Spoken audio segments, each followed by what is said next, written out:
Hello friends, स्वागत है आप लोगों का मेरे यूट्यूब चैनल दर्श एजुकेशन में। जैसा कि आप लोगों को पता है, मिड टर्म का एग्ज़ाम शुरू हो चुका है और 25 तारीख को 9th क्लास का एसएसटी का एग्ज़ाम होना है। उससे पहले आप लोगों के लिए हम लोग ऑब्जेक्टिव क्वेश्चन लेके आए हैं। आप लोग एग्ज़ाम सेंटर में जाने से पहले ये ऑब्जेक्टिव क्वेश्चन एक बार ज़रूर देख के जाइएगा।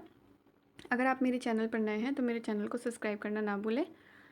तो चलिए स्टार्ट करते हैं। पहला क्वेश्चन है, टाइट क्या था। तो टाइट क्या था, तो चर्च के द्वारा वसूला जाने वाला कर, यानी इसका राइट आंसर सी। 18वीं शताब्दी में फ्रांसीसी समाज कितने स्टेट में विभाजित था, तो इसका भी राइट आंसर सी हो जाएगा, 3 स्टेट में विभाजित था। गलत मिलान की पहचान कीजिए, तो इसका राइट आंसर सी होगा, जॉन लॉक ये शासक नहीं था। अपनी पूंछ मुंह में लिए हुए सांप प्रतीक किसका है, तो यह सनातनता का प्रतीक है। राइट आंसर इसका बी हो जाएगा। दासों की आज़ादी का प्रतीक क्या है, दासों की आज़ादी का प्रतीक है टूटी हुई जंजीर। नेक्स्ट क्वेश्चन है आपका, सही मिलान की पहचान कीजिए। इसमें सही मिलान है आपका ए, माउंट एवरेस्ट। नेक्स्ट क्वेश्चन है, मेरा मित्र एक ऐसे देश का निवासी है जिसके देश की सीमा भारत के साथ नहीं मिलती। निम्नलिखित में से वह किस देश का निवासी होगा, तो वो इसका राइट आंसर होगा ईरान, यानी ईरान की सीमा भारत देश से नहीं मिलती है। 82 डिग्री 30 मिनट पूर्वी देशांतर क्या कहलाती है, तो भारत का मानक मध्याह्न, यानी बी इसका राइट आंसर होगा। नेक्स्ट है, निम्नलिखित में से किस भारतीय राज्य की सीमा पाकिस्तान से नहीं मिलती है, तो किस राज्य की सीमा पाकिस्तान से नहीं मिलती है, तो हिमाचल प्रदेश की सीमा पाकिस्तान से नहीं मिलती है। राइट आंसर इसका बी हो जाएगा। नेक्स्ट है आपका, अरब सागर स्थित है, तो अरब सागर कहाँ स्थित है, भारत के पश्चिम में स्थित है। नेक्स्ट है आपका, हिमालय के सबसे उत्तरी श्रृंखला को क्या कहा जाता है, तो हिमालय की सबसे उत्तरी श्रृंखला को हिमाद्री कहा जाता है, यानी राइट आंसर इसका डी हो जाएगा। ये सारा चैप्टर हम लोगों ने आपको करवा दिया गया है, आप लोग वीडियो देख सकते हैं।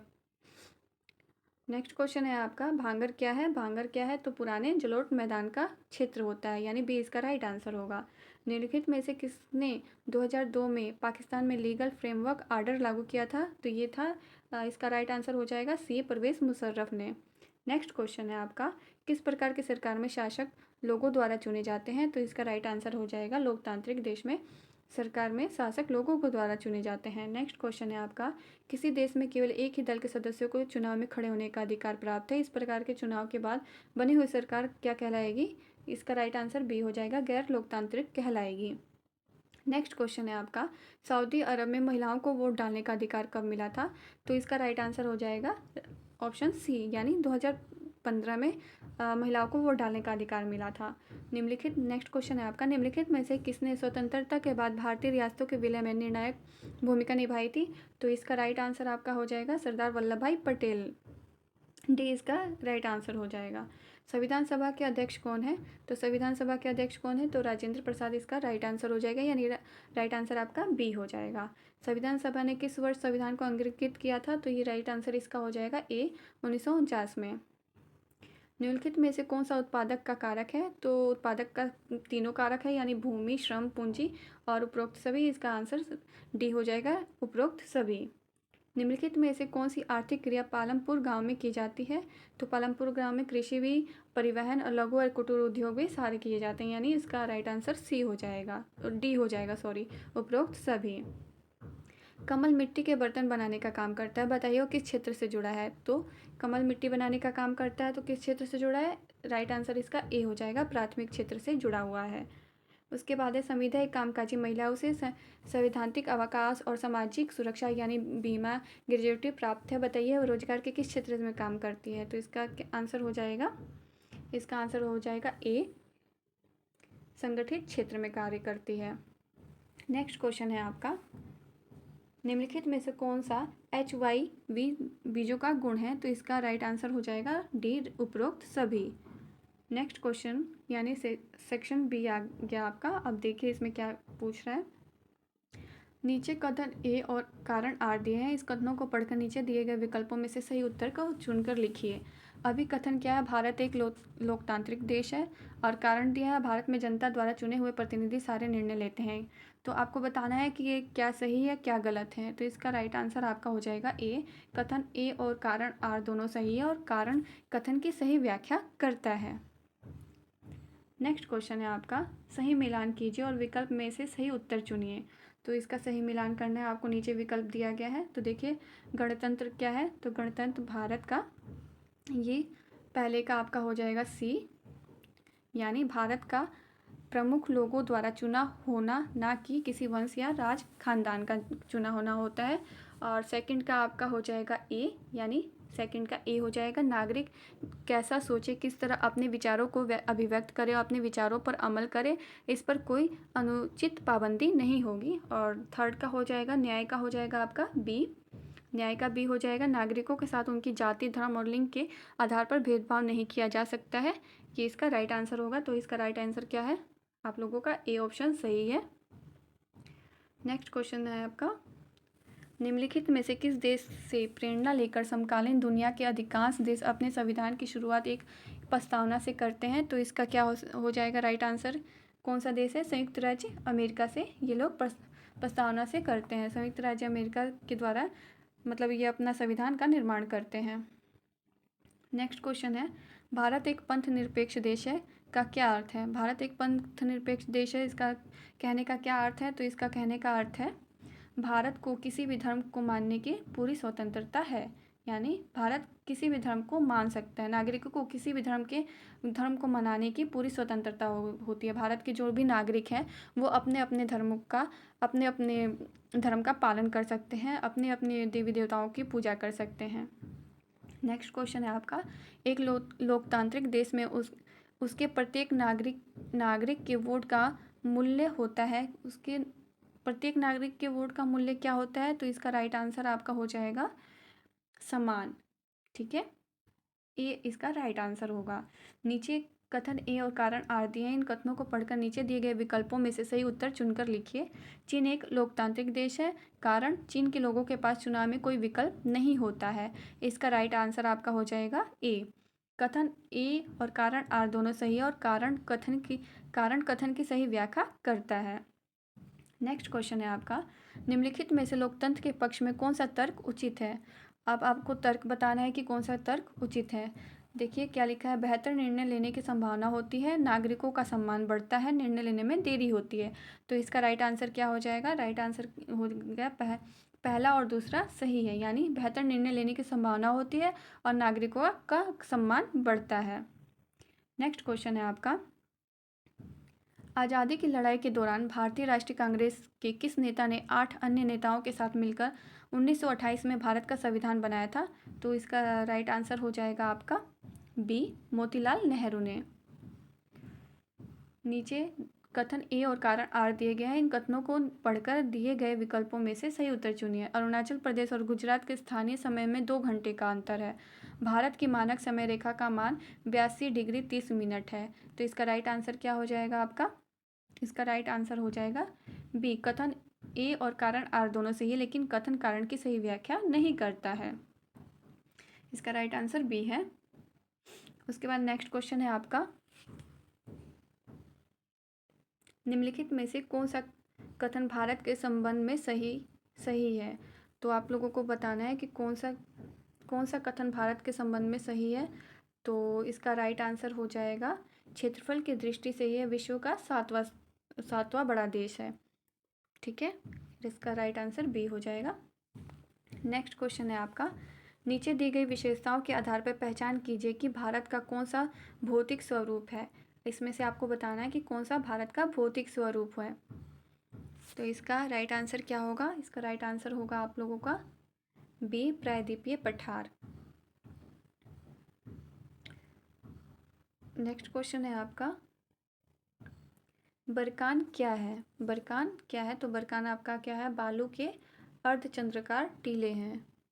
नेक्स्ट क्वेश्चन है, निम्नलिखित में से कौन सा द्वीप प्रवालों से बना है। तो निम्नलिखित में से कौन सा द्वीप प्रवालों से बना है, मैंने आप लोगों को ये क्वेश्चन करवाया भी है। इसका राइट आंसर होगा लक्षद्वीप प्रवालों से बना है। नेक्स्ट क्वेश्चन है आपका, गोवा के दक्षिण में स्थित पश्चिमी तटीय पट्टी क्या कहलाती है। तो इसका राइट आंसर हो जाएगा आपका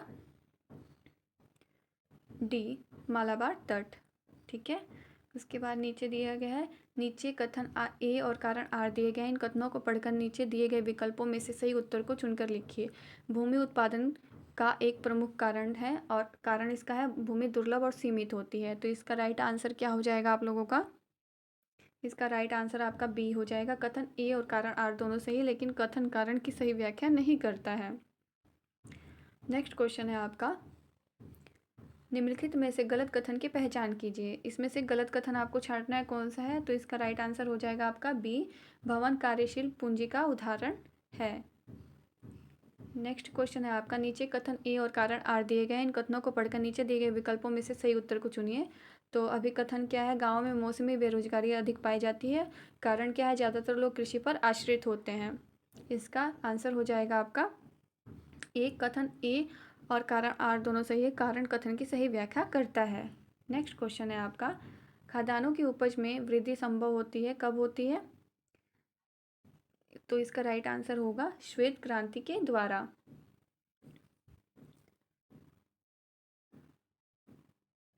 इसका राइट आंसर आपका हो जाएगा सी, श्वेत क्रांति के द्वारा। नेक्स्ट क्वेश्चन है, नीचे कथन ए और कारण आर दिए गए हैं, इन कथनों को पढ़कर नीचे दिए गए विकल्पों में से सही उत्तर को चुनिए। फ्रांस में बढ़ते करों में सबसे ज़्यादा तीसरा स्टेट प्रभावित था। फ्रांस में केवल तीसरे स्टेट को ही कर देना होता था। ये कथन बिल्कुल सही है, इसका राइट आंसर ए हो जाएगा। नेक्स्ट क्वेश्चन है आपका, नीचे कथन ए और कारण आर दिए गए, इन कथनों को पढ़कर नीचे दिए गए विकल्पों में से सही उत्तर को चुनकर लिखिए।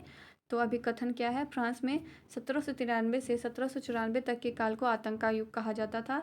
रोस्पेयर में दंड और नियंत्रण की सख्त नीति अपनाई थी। तो इसका राइट आंसर आपका हो जाएगा ए, कथन ए और कारण आर दोनों सही है, कारण कथन की सही व्याख्या करता है। नेक्स्ट क्वेश्चन है आपका, महिला एवं नागरिक अधिकार घोषणा पत्र किसने तैयार किया था? तो इसका राइट आंसर आपका हो जाएगा रोबोस्पेयर ने महिला और नागरिक घोषणा अधिकार पत्र घोषित किया था। नेक्स्ट क्वेश्चन है, सही मिलान कीजिए और विकल्प में से सही उत्तर चुनिए। स्तंभ ए और स्तंभ बी में से आप लोगों को सही मिलान करना है और उत्तर चुनना है। तो इसका राइट आंसर आपका हो जाएगा, देखिए आपका राइट आंसर इसका डी हो जाएगा। नेक्स्ट है आपका सेक्शन सी, इसमें आप लोगों को एक पैराग्राफ दिया गया है, इसमें से आप लोगों को क्वेश्चन बनाना है। देखिए पैराग्राफ पढ़ लीजिए आप लोग। शहरों और कस्बों में बड़ी फैक्ट्रियों में होने वाले विनिर्माण के विपरीत पालमपुर में विनिर्माण में बहुत सरल उत्पादन विधियों का प्रयोग होता है और उसे छोटे पैमाने पर ही किया जाता है। विनिर्माण कार्य पारिवारिक श्रम की सहायता से अधिकतर घरों या खेतों में किया जाता है। श्रमिकों को कभी कभार ही किराए पर लिया जाता है। पालमपुर में ज़्यादा लोग व्यापार नहीं करते। पालमपुर के व्यापारी भी दुकानदार हैं जो शहरों के थोक बाज़ारों से कई प्रकार की वस्तुएं खरीदते हैं और उन्हें गाँव में लाकर बेचते हैं। गाँव में छोटे जनरल स्टोरों से चावल, गेहूँ, चाय, तेल, बिस्किट, मोमबत्तियाँ, कॉपी, पेंसिल, यहाँ तक कि कुछ कपड़े भी बिकते हैं। कुछ परिवारों ने जिनके घर बस स्टैंड के निकट हैं, अपने घर के एक भाग में छोटी सी दुकान खोल ली है। वे खाने की चीज़ें बेचते हैं। पालमपुर और रायगंज के बीच सड़क पर कई प्रकार के वाहन चलते हैं। रिक्शा वाले, तांगे वाले, जीप, ट्रैक्टर, ट्रक ड्राइवर तथा परंपरागत बैलगाड़ी और दूसरी गाड़ियां चलने वाले वे लोग हैं जो परिवहन सेवाओं में शामिल है। वे लोगों और वस्तुओं को एक जगह से दूसरी जगह पहुंचाते हैं और उसके बदले में उन्हें पैसे मिलते हैं। गत कई वर्षों में परिवहन से जुड़े लोगों की संख्या बहुत बढ़ी है। तो इसका क्वेश्चन देखिए, पालमपुर में विनिर्माण होता है, कब होता है पालमपुर में विनिर्माण? तो पहला आंसर इसका सही होगा, यानी ए होगा इसका राइट आंसर। छोटे स्तर पर निम्नलिखित में से कौन पालमपुर में गैर कृषि क्रियाओं का उदाहरण नहीं है? तो गैर कृषि क्रियाओं का उदाहरण कौन सा नहीं है? तो राइट आंसर इसका हो जाएगा डी, फसल उगाना। नेक्स्ट क्वेश्चन है, पालमपुर के संबंध में निम्नलिखित में से कौन सा कथन सही है? तो आप लोगों को बताना है इसमें से कौन सा कथन आप लोगों का सही है। तो राइट आंसर इसका हो जाएगा बी, केवल सेकंड क्वेश्चन कथन आपका सही है। नेक्स्ट है आपका, परिवहन से जुड़े लोगों का क्या कार्य है? तो परिवहन से जुड़े लोगों का क्या कार्य है? तो राइट आंसर आपका हो जाएगा सी, ए और बी दोनों होता है। नेक्स्ट है आपका, पालमपुर में निम्नलिखित में से कौन सी आर्थिक क्रिया का उदाहरण है? तो इसमें से आर्थिक क्रिया का उदाहरण कौन सा है? तो इसका राइट आंसर आपका हो जाएगा डी, राइट आंसर आपका डी, उपरोक्त सभी हो जाएगा। नेक्स्ट क्वेश्चन है आपका, पालमपुर और रायगंज के बीच निम्नलिखित में से कौन सा परिवहन का साधन उपयोग में नहीं लाया जाता है? तो इसका राइट आंसर आपका हो जाएगा डी, हवाई जहाज। नेक्स्ट है आपका, ये पैराग्राफ दिया है, इसको भी पढ़कर आप लोगों को क्वेश्चन का आंसर देना है। तो देखिए हम लोग डायरेक्ट क्वेश्चन कराते हैं। मध्य वर्ग खिलाफ थे, किसके खिलाफ थे मध्य वर्ग? मध्य वर्ग जन्म आधारित विशेषाधिकार के खिलाफ थे। नेक्स्ट क्वेश्चन है, सरकार के अंदर सत्ता विभाजन का मत किसने प्रस्तुत किया था? तो इसका राइट आंसर हो जाएगा डी। नेक्स्ट क्वेश्चन है आपका, निम्नलिखित में से कौन मध्य वर्ग का भाग नहीं है? तो इसका राइट आंसर आपका हो जाएगा, मध्य वर्ग का भाग कौन सा नहीं है? तो इसका राइट आंसर आपका हो जाएगा बी। नेक्स्ट है आपका, किसी भी व्यक्ति की सामाजिक हैसियत का आधार उसकी योग्यता ही होनी चाहिए, इस मत का समर्थन इसमें से किसने नहीं किया था? तो इसका राइट आंसर आपका हो जाएगा ए, कुल इन्होंने। नेक्स्ट है आपका, मध्य वर्ग ने संपत्ति अर्जित की थी। तो इसका राइट आंसर आपका हो जाएगा डी, उपरोक्त सभी ने। नेक्स्ट क्वेश्चन है आपका, निम्नलिखित में से कौन सा कथन मध्य वर्ग के संबंध में सत्य नहीं है? तो इसका राइट आंसर आपका हो जाएगा बी। नेक्स्ट क्वेश्चन है आपका, सेक्शन डी, भारत के राजनीतिक रेखा मानचित्र पर 2 स्थान ए और बी अंकित किया गया है। दी गई जानकारी के आधार पर उन स्थानों की पहचान कीजिए और उचित विकल्प चुनकर भरिए।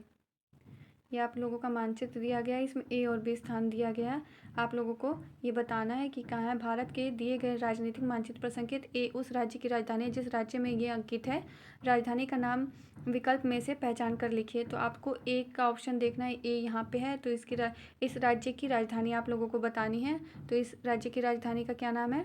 तो ये रांची होगा।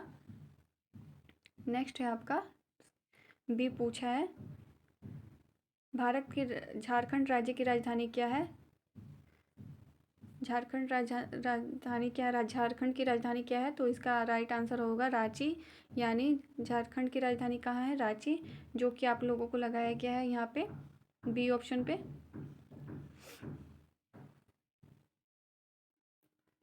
भारत के उस राजनीतिक मानचित्र पर संकेत बी एक पर्वत चोटी है, उसका नाम विकल्प में से पहचान कर लिखिए। तो इसका राइट आंसर आपका हो जाएगा सी, कंचनजंगा। अगर आपको मेरी ये वीडियो पसंद आए तो लाइक, शेयर, कमेंट और सब्सक्राइब करना ना भूलें। Thanks for watching.